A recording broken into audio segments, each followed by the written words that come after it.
मंडळी, आज आपण अनुभवणार आहोत साक्षात गोवर्धन पर्वत, यमुना नदी काठ आणि श्रीकृष्णाच्या भक्तिभावात धुंद अशी पवित्र वास्तू। आणि हे सर्व अनुभवायला मिळणार आहे विशेष म्हणजे मुंबईपासून अगदी 2 तासाच्या अंतरावर। चला तर मग आजची सफर एका पवित्र वास्तूची। गोवर्धन इको विलेज वाडा सह्याद्रीच्या पर्वत रांगेत मुंबईपासून साधारण 80 किलोमीटर अंतरावर आहे। वाडा तालुक्यातील हे गोवर्धन इको विलेज हे इस्कॉन मंदिर आहे। इस्कॉन ही एक आंतरराष्ट्रीय हरे कृष्ण चळवळ आहे। ही एक वैष्णव संप्रदायाची धार्मिक संघटना आहे।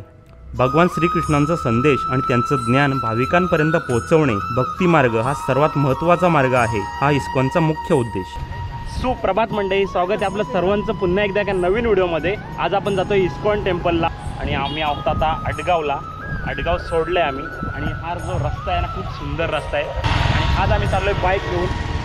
2 बाईक आहेत आमच्यासोबत। आज जरा वेगळं काहीतरी करायचं, बाईक राईड करायची असं आम्ही ठरवलं। तर आमच्यासोबत आहे कुणाल कोकणे, नंतर आहे प्रथमेश आणि इकडे आहे तन्मय, इकडे आहे निखिल। इकडनं गेल्यानंतर आपला तानसा धरणसुद्धा आपल्याला पाहायला मिळतं। आपण तिकडे जाणार नाही आहेत।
खूप मंडळी इथे ऑलरेडी आलेली आहे। सगळ्यात खूप महत्त्वाचं म्हणजे इथे कॅमेरा अलाउड आहे आणि ही खूप चांगली गोष्ट आहे आपल्यासाठी पण आणि सर्वांसाठी चांगली गोष्ट आहे। कॅमेरा असेल तर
तसेच आपल्याला इथे संस्थेमार्फत प्रसादाचा लाभ घेता येतो। हे सर्व निशुल्क आहे। रोज हजारो भाविक इथे महाप्रसादाचा लाभ घेतात।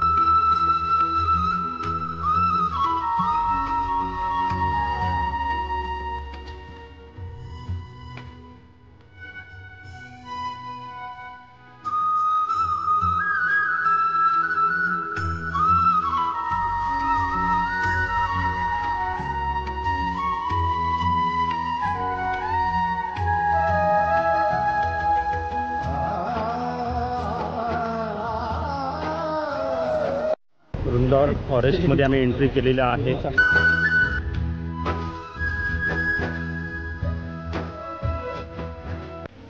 आता आपण जाऊया यमुना रिव्हरकडे, बघा तिकडे काय काय आपल्याला पाहायला मिळतं।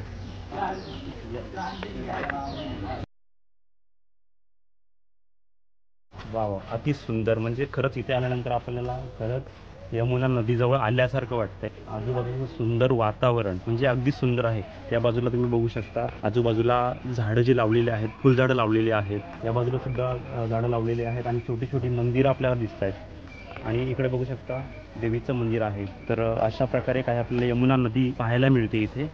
बघूया आता पुढे आपल्याला काय पाहायला मिळते, तिकडे आपण जाऊया।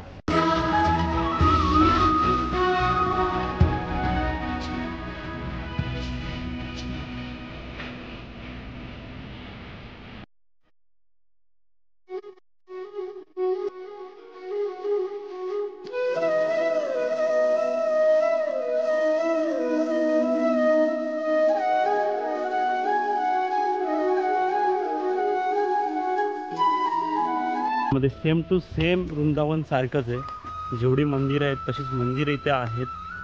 नदीसुद्धा आपल्याला इथे दाखवली गेली आहे आणि अशा छोट्या छोट्या कुट्या आपल्याला पाहायला मिळतात, म्हणजे सेम टू सेम आहे। पूर्ण वृंदावन फिरल्यासारखंच आपल्याला वाटतंय।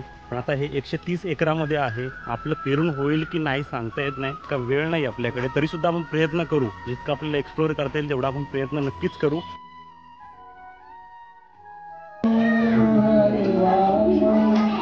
राम राम हरे हरे, बोलिए हरे कृष्णा कृष्ण कृष्ण हरे हरे, हरे राम राम राम हरे हरे, हरे कृष्णा कृष्ण कृष्ण हरे हरे, हरे राम राम राम हरे। माहितीसाठी गाईड दिले जातात, ते आपल्याला सर्व इन्फॉर्मेशन देतात। तुम्ही बघू शकता 2:30 वाजता गाईड दिला जातो आपल्याला तिकडे, म्हणजे 2-3 स्टेप असतात। एक 11 वाजता असते, एक 2:30 वाजता असते, एक संध्याकाळी असते। तर आपल्याला सर्व ते फिरवतात, पूर्ण वृंदावन आपल्याला फिरवतात आणि पूर्ण इन्फॉर्मेशन, या वृंदावनची पूर्ण इन्फॉर्मेशन आपल्याला दिली जाते। कोणतं मंदिर आहे, कोणती नदी आहे, कोणतं जंगल आहे, ते सर्व आपल्याला सांगितलं जातं। तुम्ही जर मुंबईमध्ये राहत असाल तर तुम्हाला कसं यायचं तर ते तुम्हाला व्हिडिओमध्ये मी सांगितलेलंच आहे। तर नक्की एकदा भेट द्या इस्कॉन टेम्पलला। आहे गाडी बघू।